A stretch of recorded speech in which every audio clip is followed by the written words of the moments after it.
Good morning students. बेटा हम लोग प्लांट टिश्यूज़ के बारे में स्टडी कर रहे थे, जिसमें आज का अपना टॉपिक है प्रोटेक्टिव टिश्यूज़। देखिए ये जो प्रोटेक्टिव टिश्यूज होते हैं वो प्लांट ऑर्गन के आउटर मोस्ट रीजन्स में प्रेजेंट होते हैं, और जो इसके इंटरनल टिश्यूज होते हैं उन इंटरनल टिश्यूज़ को ये प्रोटेक्शन प्रोवाइड करवाते हैं। ये प्रोटेक्टिव टिश्यू दो होते हैं, first is epidermis and second is cork, जिनकी हम वन बाय वन स्टडी करेंगे। तो फर्स्ट आता है हमारे पास में एपिडर्मिस। देखिए epidermis is the outer most layer of all the organs of the plant body. जितने भी प्लांट बॉडीज़ है उनकी आउटर मोस्ट लेयर बनाता है epidermis. It is a form of single layer of compactly arranged, ध्यान कर लेना, सिंगल लेयर इनकी थिकनेस होती है और कॉम्पैक्टली अरेंज्ड होती है। तो यहाँ पर हमें देखो इसमें कि इनकी जो मोटाई होती है वो सिंगल सेल की होती है, और सेल्स होती है वो एक दूसरे से बिल्कुल सटी हुई होती है। तो बीच के अंदर, सेल्स के बीच के अंदर कोई गैप नहीं होता है। सेल्स के बीच के अंदर जो गैप होता है उसको बोलते हैं इंट्रासेलुलर स्पेस। तो ध्यान कर लेना, it is form of single layer of compactly arranged usually barrel shaped parenchymal cells with no intercellular space. तो बैरल शेप अगर हम देखें तो यहाँ पर एक इस तरह से जहाँ से बीच के अंदर से फूला हुआ पार्ट होता है, और किनारों से हम देखें तो यहाँ पर इसका सिकुड़ा हुआ पार्ट होता है। तो बीच में से ये आप यहाँ पर डायग्राम देख सकते हैं, इस तरह की सेल देख सकते हैं, एक ढोलक के जैसे शेप इनकी होती है। अब आगे देखें, इट प्रोटेक्ट क्या करती है, it protect the internal tissues from mechanical injuries and entry of germs. ये जर्म्स की एंट्री को रोकती है, और बाहर जो मैकेनिकल इंजरीज होती है, बाह्य आघात होते हैं, उनसे ये प्रोटेक्ट करती है। The outer wall of epidermis of all the aerial parts plant body, जैसे एग्जांपल है leaves, young stem, flower is deposited with fatty substance called cutin. देखिए जो एरियल पार्ट होते हैं उनकी बाहरी एपिडर्मिस, देखिए एपिडर्मिस यहाँ पर हम देख सकते हैं कि ये बाहर की सरफेस है और ये नीचे की सरफेस है। इस एपिडर्मिस के नीचे यहाँ पर ये लोअर सरफेस है, यहाँ इसके नीचे दूसरी लेयर होती है जिसको हम बोलते हैं हाइपोडर्मिस। हाइपोडर्मिस के नीचे का पार्ट कॉर्टेक्स, कॉर्टेक्स के नीचे एंडोडर्मिस प्रेजेंट होती है। तो यहाँ पर ये जो आउटर पार्ट है, एरियल पार्ट होते हैं, इनके ऊपर एक और फैटी सब्सटेंस की लेयर जमा होती है जिसको हम कहते हैं क्यूटीन, और क्यूटीन की लेयर को हम कहते हैं क्यूटिकल। यानी कि फैटी सब्सटेंस कौन है, क्यूटीन, और क्यूटीन की लेयर को हम कहेंगे cuticle, which is form of water proof layer called cuticle. तो यहाँ से हम देख सकते हैं ये एपिडर्मल सेल हो गई, और ये इसके ऊपर बाहर की ओर एक लेयर बन रही है जिसको हम कहेंगे cuticle. So their outer wall और generally thicker than the inner wall, इसलिए आउटर वॉल किसकी, क्यूटिकल के कारण ज़्यादा मोटी होती है। It check the loss of water from the epidermis by transpiration, ये ट्रांसपिरेशन द्वारा होने वाले जो वाटर लॉस है उसको रेगुलेट करती है। Cuticle is more thicker in xerophytic plants found in dry habitat to further reduce the transpiration.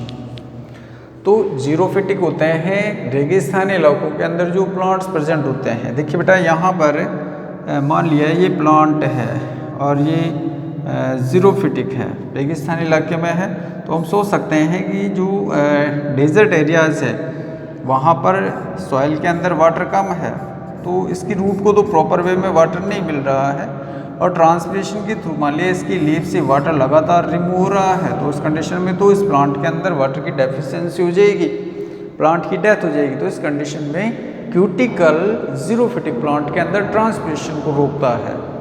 ये एक अडेप्टेशन होता है जीरोफिटिक प्लांट्स का कि इनके अंदर क्यूटिकल की लेयर प्रेजेंट होती है जो कि ट्रांसपिरेशन को रोकती है। और भी हम देखें तो जीरोफिटिक के करैक्टर में जो लीफ होती है वो बहुत छोटी होती है और लीव्स स्पाइंस में कन्वर्ट हो जाती है, क्यूटिकल के कारण कांटे बन जाते हैं उसके कारण, जिससे ट्रांसपिरेशन कम होता है। अब आगे देखें हम, देखिए ये तो जो अपर एपिडर्मिस है, बाहरी एपिडर्मिस है, उसके बारे में पता किया हमने। अब लोअर डर्मिस देखो, lower epidermis of dicot leaves, हम यहाँ पर किसकी बात कर रहे हैं, लीव्स की बात कर रहे हैं, is with large number of microscopic apertures called stomata. नीचे की जो लेयर होती है, एपिडर्मिस होती है किसकी, लीव्स की, उसके अंदर बहुत सारे माइक्रोस्कोपिक छिद्र होते हैं, एपरेचर्स होते हैं, उनको हम बोलते हैं स्टोमेटा। ईच स्टोमेटम, ये सिंगुलर वर्ड है, स्टोमेटम इज एन एलिप्टिकल, दीर्घवृत्तीय यानी कि लंबी होती है, aperture bounded by 2 kidney shape guard cell which regulate the opening and closing of stomata. तो किडनी की शेप की 2 गार्ड सेल होती है और वही स्टोमेटा की खुलने और बंद होने को कंट्रोल करती है। तो यहाँ पर हम इसका डायग्राम के थ्रू देख सकते हैं, 2 गार्ड सेल होती है और ये बीन शेप्ड होती है या किडनी की शेप की होती है। ये एक गार्ड सेल होगी तो दूसरी गार्ड सेल यहाँ इस तरह से अरेंज्ड होती है, एक स्टोमेटा फॉर्म हो गया। 2 गार्ड सेल है, नंबर 1, नंबर 2, बीच के अंदर ये क्या हो गया, ये हो गया आपके स्टोमेटा। तो इस जब गार्ड सेल के अंदर वाटर फिलअप हो जाता है एंडोस्मोसिस के थ्रू, तब ये क्या हो जाती है, ट्रैगेड हो जाती है, फूल जाती है और फूलने पर इनकी शेप के कारण इनके बीच के अंदर गैप बनता है जिसको हम बोलते हैं स्टोमेटा।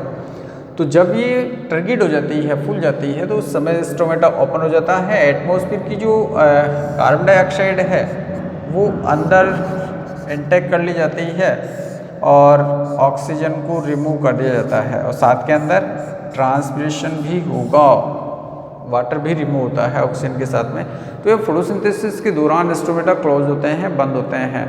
तो यही गार्ड सेल की क्लोजिंग और ओपनिंग यानी कि स्टोमेटा की क्लोजिंग और ओपनिंग गैसेज एक्सचेंज में हेल्प करती है। तो गैसेज एक्सचेंज स्टोमेटा के थ्रू होता है लीफ के अंदर। तो these stomata help in exchange of gases with atmosphere, intake of carbon dioxide for photosynthesis and release oxygen. This also help in loss of water vapor called transpiration. ये क्या करता है, जो वाटर वेपर है उसको भी लॉस करता है, किसके फॉर्म में, ट्रांसपिरेशन के रूप में।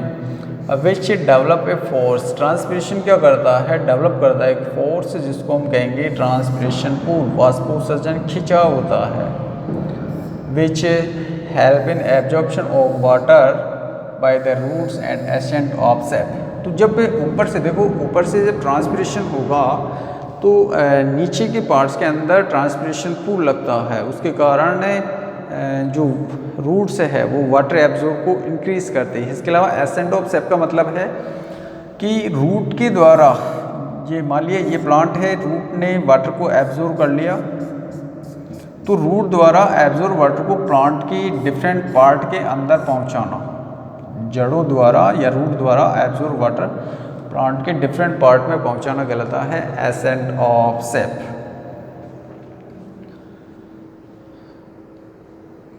Epidermal cells of root usually have hair like root hair. ये रूट के बारे में अगर हम डिस्कस करें तो जो रूट की एपिडर्मिस होती है उसमें रूट हेयर होती है विच greatly increase their surface area for absorption of water and minerals। तो अगर हम रूट के बारे में देखें तो रूट के अगर हम एपिडर्मिस की बात करें तो यहाँ पर ये मान लिया बैरल शेप स्ट्रक्चर है, तो ये रूट की एपिडर्मिस है, तो इनके ऊपर यहाँ पर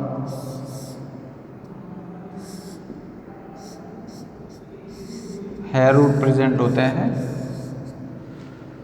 जो कि वाटर एब्जॉर्प्शन में हेल्प करते हैं। नेक्स्ट प्रोटेक्टिव टिश्यू आता है हमारे पास में वो है कॉर्क। देखो बेटा, कॉर्क के दूसरे टाइप का प्रोटेक्टिव टिश्यू होता है। इसमें कैसे ये डेवलप होता है, थोड़ा सा मैं अगर इसको देखूं तो यहाँ पर एक डायग्राम के थ्रू मैं इसको समझूं कि ये मान लिया मैंने एक स्टेम का टीएस काट लिया, तो ऊपर ही ऊपर कौन आ गया, एपिडर्मिस। एपिडर्मिस के नीचे यहाँ पर हाइपोडर्मिस प्रेजेंट है, हाइपोडर्मिस के नीचे फिर कॉर्टेक्स रीजन, कॉर्टेक्स रीजन के नीचे एंडोडर्मिस, एंडोडर्मिस के नीचे पेरिसाइकिल, और पेरिसाइकिल के नीचे यहाँ पर स्टील होती है जिसमें वेस्कुलर बंडल और पित्त को इंक्लूड किया जाता है। तो वेस्कुलर बंडल्स के बीच में यहाँ पर कैम्बियम बनता है जिसको वेस्कुलर कैम्बियम कहते हैं। वेस्कुलर कैम्बियम ग्रोथ करता है, सेकेंडरी ग्रोथ करता है, और सेकेंडरी ग्रोथ होने के कारण ये वाला रीजन ग्रो करेगा, बढ़ेगा। जब बढ़ेगा तो बाहर की जो एपिडर्मिस होती है, ये एपिडर्मिस फट जाती है, रप्चर हो जाती है। तो एपिडर्मिस के फटने के कारण जो हाइपोडर्मिस की जो आउटर मोस्ट लेयर होती है वो एक कैम्बियम बनाती है, और उस कैम्बियम को बोलते हैं कॉर्क कैम्बियम। और यही कॉर्क कैम्बियम कोर को फॉर्म करता है, ध्यान कर लेना। तो कॉर्क सेकेंडरी ग्रोथ होती है किसकी, कॉर्क कैम्बियम की। तो आइए स्टडी करते हैं इसको। कॉर्क, इसका दूसरा नाम होता है phellem, is the peripheral tissue of old stem of stem branches और woody trees and is form due to activity of cork cambium. तो कॉर्क कैम्बियम पता हो गया आपको कि कॉर्क कैम्बियम क्या होता है। फिर से बता देता हूँ मैं, जो सेकेंडरी मेरिस्टेम होता है ये क्योंकि सेकेंडरी ग्रोथ होती है, तो पहले वेस्कुलर कैम्बियम ने ग्रो किया, तो उसके कारण रीजन बढ़ा, तो एपिडर्मिस रप्चर हो गई और हाइपोडर्मिस की जो सेल्स होती है वो कैम्बियम में फॉर्म हो जाती है, लेयर बना लेती है, जिसको हम बोलते हैं कॉर्क कैम्बियम। तो कॉर्क कैम्बियम में डिवीजन के कारण कॉर्क का फॉर्मेशन होता है। It is made up of dead cell. ये किसके डेड सेल का बना होता है, with thick wall but no intercellular space. इसकी सेल में भी इंटरसेलुलर स्पेस एब्सेंट होता है, डेड सेल होता है, वो डेड सेल सुबेरिन के कारण होता है। The cell wall of cork cells are deposited with wax suberin, so is water proof and help in conservation of water in the trees become suberin in impermeable to water and gases। तो suberin के जमा होने के कारण जो cork है वो impermeable हो जाता है और गैसेज और वाटर का कनेक्शन उसमें टूट जाता है, यानी कि अब वो कम्प्लीटली डेड सेल्स में कन्वर्ट हो जाता है। ये सेल ऑक्सीजन और फूड को इंटेक नहीं करते हैं। This is the reason that outer layer of stem branches which has cork is different from that young stem with no cork। तो young stem अगर हम देखेंगे, एक young stem की लेयर है वो बिल्कुल स्मूथ होती है, लेकिन जो ओल्ड स्टेम्स होते हैं या पुराने टाइप के जो प्लांट्स होते हैं उनका अगर स्टेम का हम लेयर देखें तो वो रप्चर होता है, खुरदरा होता है, तो वो इसी कारण होता है, सुबेरिन जमा होने लग जाता है, सेल्स डेड हो जाती है। आगे देखें, cork is obtain from the bark of oak tree. ये कर्कश ट्री होता है जिसकी बार्क को हम कॉर्क कहते हैं, and is characterised by the lightness. ये लाइटनेस, चमक, इसके अलावा टफनेस, कठोरता, इलास्टिसिटी, तन्यता, इम्परविजनेस, ये होती है निबिड़ता, यानी कि एक कॉन्ट्रैक्शन की capacity. It is highly compressible, non reactive and does not catch fire easily. ये नॉन रिएक्टिव होता है, कम रिएक्शन करता है और आग को जल्दी से नहीं पकड़ता है। These properties make the cork commercial importance. इसके कारण कॉर्क के कॉमर्शियल इम्पोर्टेंस होते हैं। It is used for insulation, ये एक अवरोधक के रूप में यूज होता है, and use to manufacture insulation board, अवरोधक बोर्ड, शॉक एब्जॉर्ब। ये जो हमारे व्हीकल्स वगैरह होते हैं शॉक्स को एब्जॉर्ब करने वाले शॉक एब्जॉर्ब में। इसके अलावा लिनोलियम में corking the wine bottles, sports good.